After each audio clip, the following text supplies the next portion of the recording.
So we have here the NCAA Women's Gymnastics Championship here.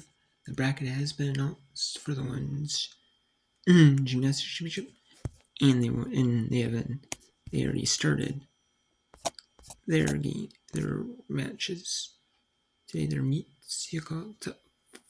And then the first round, what they do is there's 36 teams, 32 teams make it to the second round.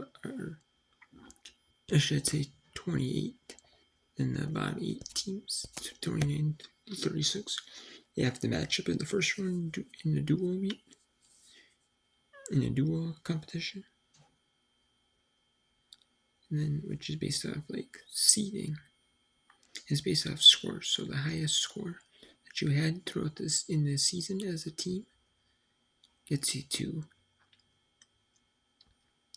the gymnastics championship, which I think is fair. Which I think is awesome, which is more fair than just saying like, oh hey, you beat this team, you beat that team, Like our track and field, they do it based off like, or swimming and diving, they do it based off like fastest times in your race throughout the year. See, it's more fair than just playing basketball. Like, well, hey, you have like South Carolina. Oh, they beat UConn. They blew out UConn. Or hey, UConn blows out UCLA. Like that's kind of subjective, Kind of like subjective system how they do it, So I like that. We have in the first round in April 2nd, you had two matches. I don't know what you call them, meets, matches, duels, I guess, whatever you say. Maryland ended up being West Virginia, and BYU beat Utah State. And then you have then that was April 2nd. Then you had Illinois beat UC Davis in the first round, April 3rd, yesterday, and Clemson beat Rutgers. And then you had, also in the second round, you had Michigan State, Kentucky, Ohio State, Penn State in the Pennsylvania regional.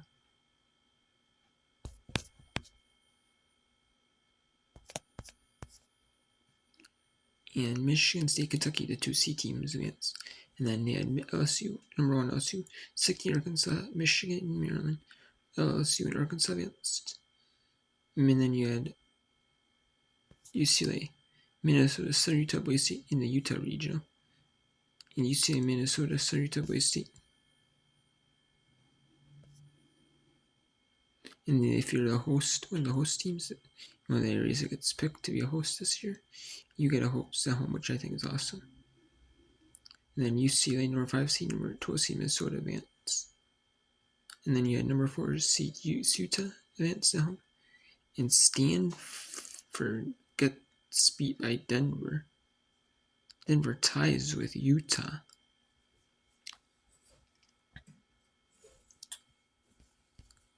So then we had on April 30th, Illinois beat UCS. Like I said, Clemson beat Rutgers. Then you had Missouri, Georgia, Arizona State. Missouri advances, and Arizona advances top 2 from each advance to the regional final. It used to be where top 3 advance. Now it's the top 2 advance. And they had 6 per meet, Actually, So, which I kind of like the 4 per meet format because it actually speeds things up a lot quicker. Because you have 1 for each thing. The men's gymnastics actually has 2 more things. You have pole horse and rings. And so they can do the 6 teams thing, but the women cannot, Because they only have 4 events they compete on.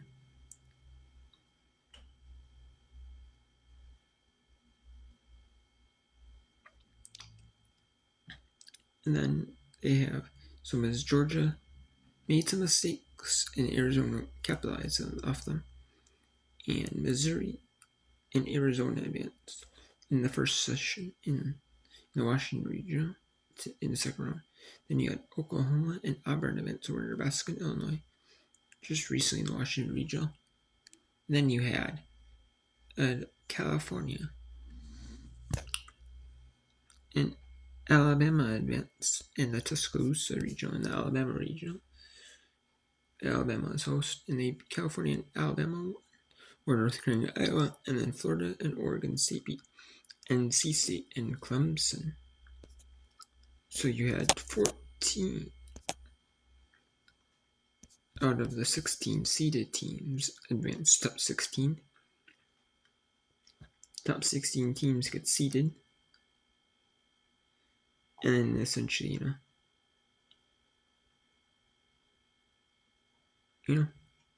so top 16 teams got seeded.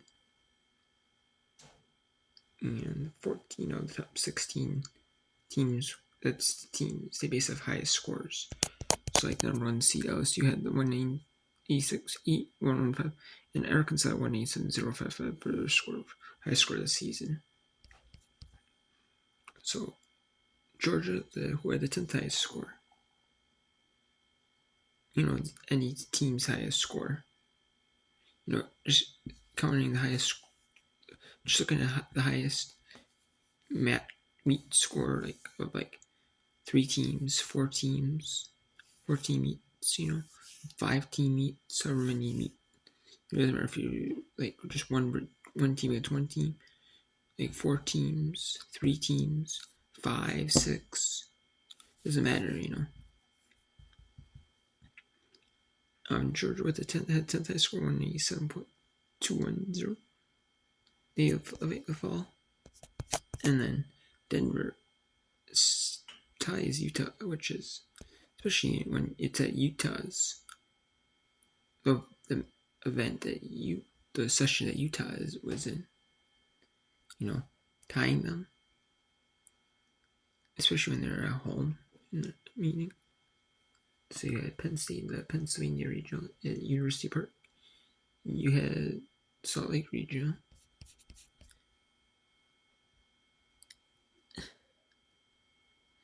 Then you have the Washington Regional, which Washington did not advance the NCAA tournament. However, there are some that competing as like individuals, which I like that they give individuals a chance, who aren't who not necessarily in the top contenders teams or teams who didn't advance, but they're giving them a shot to compete, which I like, and then Missouri and Arizona events, and then you have Oklahoma, Auburn, California, Alabama, Florida, Oregon State. So we'll see who advances to the regional finals. Could we see some stunners? You could definitely see Michigan State, Kentucky, either or advance. So some of these you could see either or advance. If Utah stumbles, could Denver or Minnesota pick it up?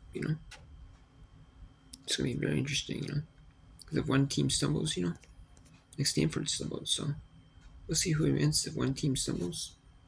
Someone's gonna be right there behind to pick it up. They don't feel sorry for you, so